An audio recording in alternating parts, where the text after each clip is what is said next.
Topping today's news, Bahamians flown home from Jamaica ahead of Hurricane Beryl. House members passed the new medical tourism bill. If you're in the market to purchase a Japanese vehicle, beware of scammers. And the Valley Boys Junkanoo group appears to be headed for an official split.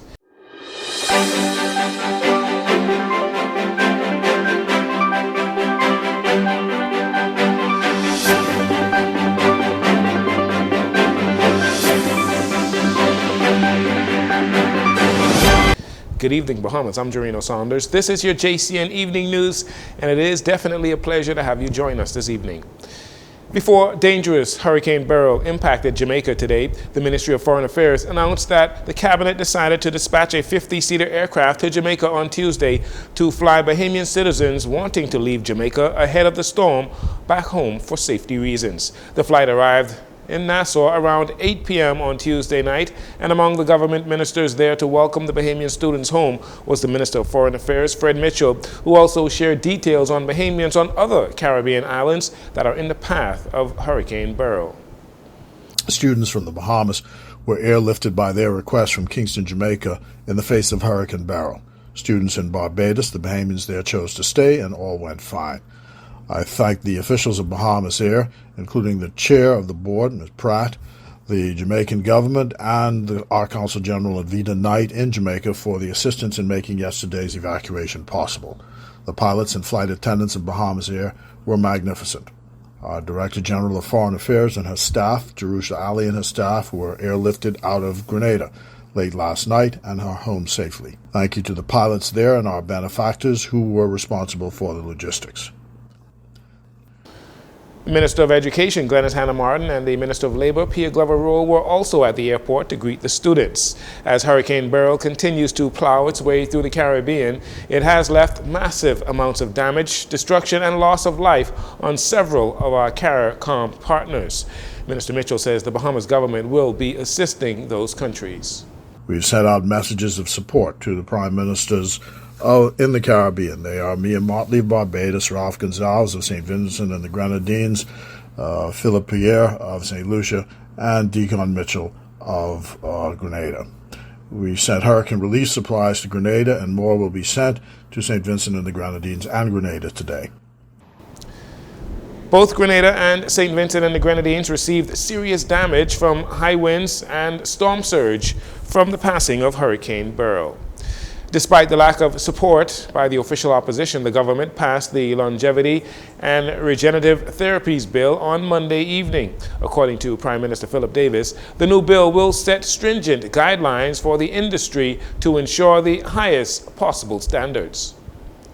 This legislation is poised to place the Bahamas at the forefront of global advancements in medical and wellness tourism. The promise of this bill is not just in the pioneering therapies it will enable, but in the profound impact it will have on our economy, our healthcare system, and the well-being of our people. Madam Speaker, the primary purpose of this bill is to establish a comprehensive and robust legal framework for the approval and regulation of longevity and regenerative therapies. These therapies include gene therapies, stem cell treatments, immunotherapies, and advanced longevity treatments. Prime Minister Philip Davis says the Longevity and Regenerative Therapies Bill will set the Bahamas up to be leaders in medical tourism and will have a great impact on the Bahamian economy as well as the healthcare sector. Our vision is to make the Bahamas a global leader in longevity and regenerative medicine. By creating an environment conducive to research and innovation, we aim to attract top-tier scientists, medical professionals, and institutions from around the world. This influx of global expertise will enhance our local medical capabilities and drive significant economic growth. We envision the Bahamas becoming a premier destination for patients seeking advanced treatments to extend their healthy years and improve their quality of life.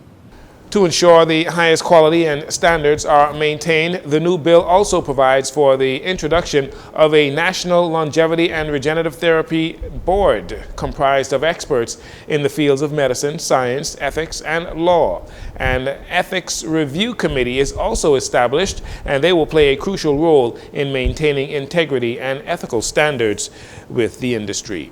The Ministry of National Security continues to fight against crime, launching its new anti-crime initiative as the murder count reaches 60.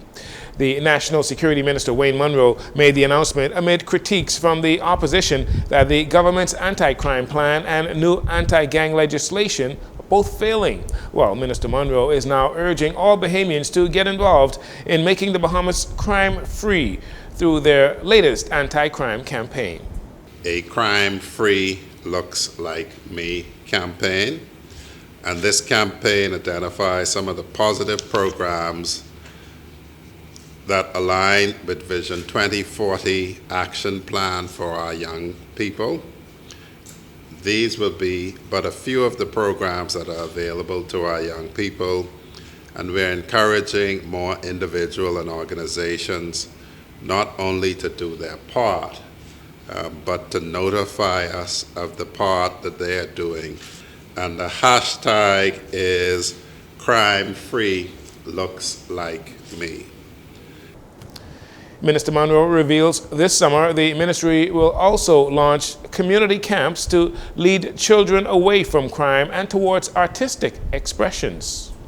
To host dance classes and arts classes daily, commencing July 22nd to the 23rd of August 2024. These programs will allow our children to express themselves while learning about their heritage and culture. We believe that this program will identify children who have hidden talents in these disciplines and possibly provide an exploratory path to higher education in vocational or tertiary education. The camp will be held at the Fox Hill, Kwaku Street, and Edmund Moxie community centers for students ages 5 to 15 years old. Well, those little affordable Japanese cars seem to be the vehicle of choice these days for criminals and for fraudsters. The Consumer Protection Commission wishes to advise the general public of a significant increase in fraudulent activities related to the importation of Japanese vehicles. Most recently, Bahamian consumers have been targeted by scammers pretending to be legitimate representatives of Japanese vehicle importers. After getting a 50% deposit, the scammers then sell the same vehicle to multiple people, and once the car arrives at customs here in the Bahamas, there are several people claiming to be owners of the same car. This has led to a number of individuals losing significant amounts of money and getting into ownership disputes. The Consumer Protection Commission has released a list of recommendations and points to note in relation to the purchase of Japanese cars and how to prevent being taken advantage of. And finally, Chairman of the Valley Boys, Brian Adderley, is clearing the air after a recent controversy about the group's split. Conversations about the group's infighting have surged since two groups marched under the Valley Boys' name during the Labor Day Junkanoo Parade. And now Chairman Adderley is pulling no punches and says the Breakaway Valley Boys group, they need to find their own name. There's been a tradition in Junkanoo that when a group breaks away from a Junkanoo group, they start a new Junkanoo group.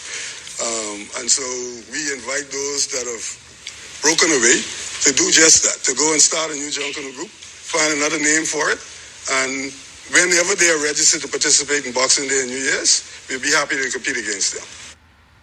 The split apparently occurred due to concerns regarding the group's management. Now, despite members of the breakaway group saying they are backed by a huge amount of support, Mr. Adderley says the support of the original Valley Boys has not wavered. Over the course of a Junkanoo season, there's always persons that leave, and there are always persons that want to join our organization.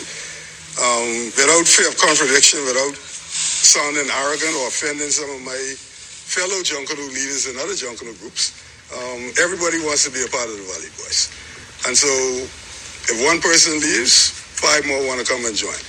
So we have no difficulty in finding persons to support us. We have no difficulty in putting a competitive group on Bay Street. Jungle is in December, and we're making our preparations for the December parades. When asked about whether meetings have taken place between the original Valley Boys and their breakaway group to try and sort things out and bring some unity, the chairman says it has been difficult to do so. They have been on a public relations mission. As a part of that public relations, they have been very critical members of my team. And in some cases, borderline character assassination. And it's very difficult. It's very difficult to have talks with persons who are undermining you and assassinating your character. Having said that, we never say never. And there's a tradition in this organization to put the best people on Bay Street, which is where our theater is. And so we will see what happens. Speaking on the future of the Valley Boys, Mr. Adderley says they will continue to put their best foot forward, aiming to claim first place in the upcoming holiday parades, the next one being the Independence Parade, and then in December. Mr. Adderley also issued an apology to fans of the Valley Boys for this ongoing controversy. You're listening to JCN TV News. We'll take a break here. We'll be right back after these commercials.